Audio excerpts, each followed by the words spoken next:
One Sunday lunch was all it took for my perfect family to unravel, an accusation, a secret affair, and a truth none of us were ready to face. So my name is. Jacob Miller, age 34, always believed his family was a fortress, impervious to the storms that tore other families apart. He grew up in a modest suburban home in Raleigh, North Carolina, with his parents, Ellen and Thomas, and his younger brother, Ethan, who was 4 years his junior. The Millers were the kind of family neighbors envied. Sunday barbecues, annual camping trips to the Blue Ridge Mountains, and a photo album brimming with smiles. But on May 9, 2024, during what should have been a routine Sunday lunch, a single accusation shattered that illusion, exposing fault lines that had been buried for years. Jacob was no stranger to responsibility. As the eldest son, he'd always been the dependable one. He worked as a project manager for a local construction firm, married his college sweetheart, Sarah, and was raising 2 daughters, Lily and Emma, aged 7 and 4. Ethan, on the other hand, was the free spirit, charismatic, impulsive, and perpetually chasing dreams that never quite materialized. He'd bounced from job to job, most recently landing as a bartender at a trendy downtown gastropub. Despite their differences, Jacob admired Ethan's ability to live in the moment, even if it sometimes bordered on reckless. That Sunday, the Miller family gathered at their parents' home, a tradition that had endured since Jacob and Ethan were kids.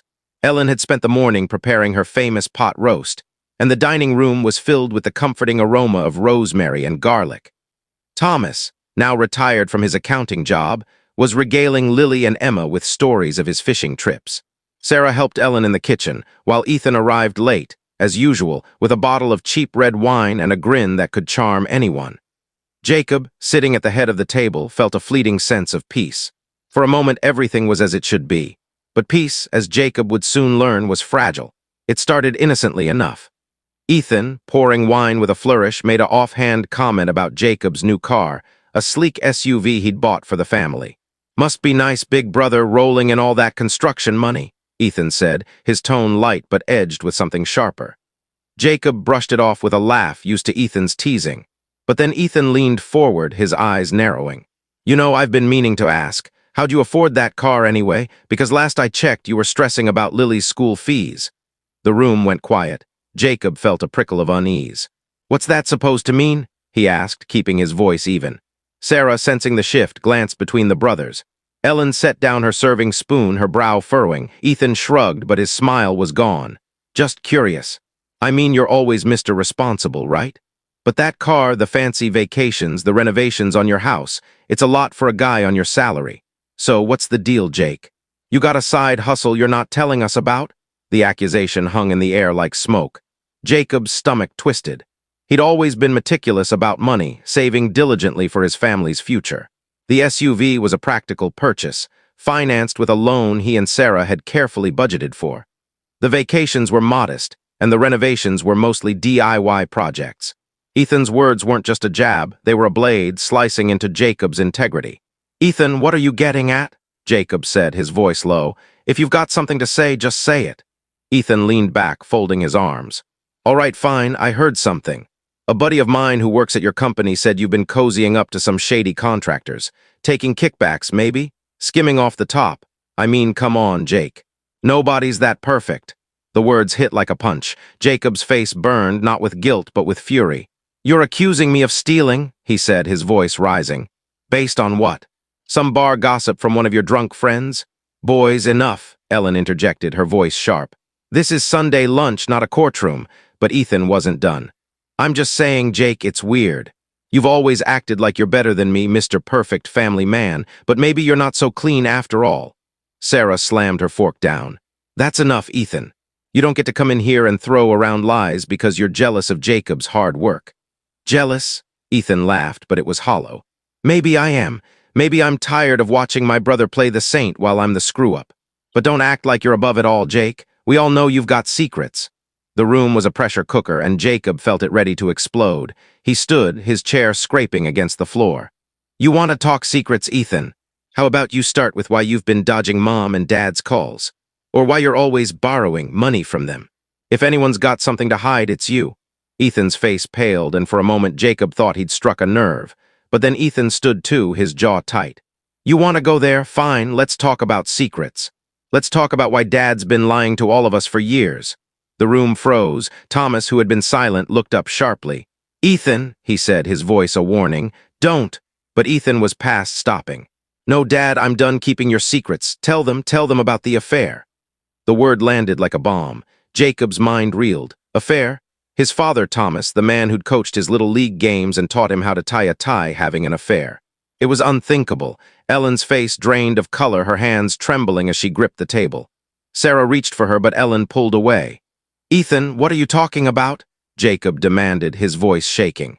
Ethan's eyes were wild now, years of resentment spilling out. "I found out 2 years ago. Dad's been seeing someone else, some woman from his old office. I saw them together at a hotel when I was working a catering gig. I confronted him and he begged me not to tell, said it was a mistake, that it was over. But it wasn't, was it, Dad? You're still sneaking around, lying to Mom, lying to all of us." Thomas's face was ashen. He opened his mouth, but no words came. Ellen's voice, barely a whisper, broke the silence. "Thomas, is this true?" Jacob watched his father, waiting for him to deny it, to call Ethan a liar. But Thomas's silence was deafening. Finally he spoke, his voice barely audible. "Ellen, I didn't mean for it to happen. It was a long time ago. I ended it, I swear." "A long time ago?" Ethan scoffed. "I saw you with her last month, Dad." "Don't lie." Ellen stood, her chair tipping over. "How could you?" she said, her voice breaking. "After 35 years, Thomas, how could you do this to me?" Jacob felt like the ground was collapsing beneath him. His father, the man he'd idolized, had betrayed his mother. His brother, who he'd always defended, had been holding on to this secret, letting it fester. And now, Ethan's baseless accusation against Jacob felt like a diversion, a way to shift the focus from his own bitterness. "Ethan," Jacob said, his voice cold, "why didn't you say something sooner? Why wait until now to tear this family apart?" "Because I was protecting Mom," Ethan shouted. "I didn't want to hurt her. But I'm tired of pretending everything's fine. I'm tired of you acting like you're the golden child when none of us are perfect." "Enough!" Ellen's voice cut through the chaos. Tears streamed down her face, but her voice was steady. "I can't do this right now. I need time." She walked out of the room, leaving a stunned silence in her wake. Sarah took Lily and Emma to the living room, whispering reassurances as the girls looked confused and scared. Jacob turned to his father, who sat slumped in his chair, looking older than Jacob had ever seen him. "Dad," Jacob said, his voice breaking, "how could you let this happen?" Thomas shook his head, tears in his eyes. "I don't know, Jake. I made a mistake. I thought I could fix it without anyone getting hurt." Jacob wanted to scream, to demand answers, but the weight of the moment held him back. Instead, he turned to Ethan. "And you? You think accusing me of stealing makes this better? You think dragging Dad's mistakes into the open like this fixes anything?" Ethan's bravado faltered. "I didn't mean for it to come out like this. I'm tired of feeling like I'm less than you." The confession hung between them, raw and unguarded. Jacob saw, for the first time, the depth of Ethan's insecurity, the way their roles, Jacob the responsible one, Ethan the dreamer, had shaped their relationship. But it didn't erase the pain of Ethan's accusation or the betrayal of their father's secret. In the weeks that followed, the Miller family fractured further. Ellen moved into a guest room, unable to look at Thomas. Jacob and Sarah tried to shield their daughters from the fallout, but the tension was palpable. Ethan stopped coming to family gatherings, his texts to Jacob unanswered. Jacob, meanwhile, threw himself into work, trying to prove to himself, and maybe to Ethan, that he was honest, that his life was built on integrity, not deceit. But the accusation lingered. Jacob began to notice whispers at work, colleagues glancing at him oddly. Had Ethan's buddy spread the rumor? He confronted his boss, who assured him there was no evidence of wrongdoing, but the damage was done. Trust once broken was hard to rebuild. One evening, as Jacob sat in his daughter's room watching them sleep, Sarah sat beside him. "You can't keep carrying this," she said softly. "Ethan was wrong to accuse you, but he's hurting too. And your dad, he's human, Jake, he messed up. But you can't fix this by shutting them out." Jacob knew she was right, but the path to reconciliation felt impossible. How do you forgive a brother who tried to tarnish your name? How do you rebuild trust with a father who betrayed your mother? And how do you heal a family when the wounds are still bleeding? Months passed, and the Millers limped toward healing. Ellen and Thomas started counseling, their marriage hanging by a thread but not yet broken.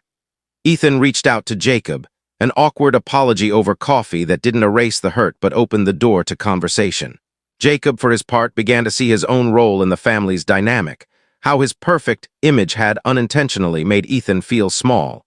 By the following spring, the Millers gathered again for Sunday lunch. It wasn't the same. The laughter was quieter, the smiles more cautious.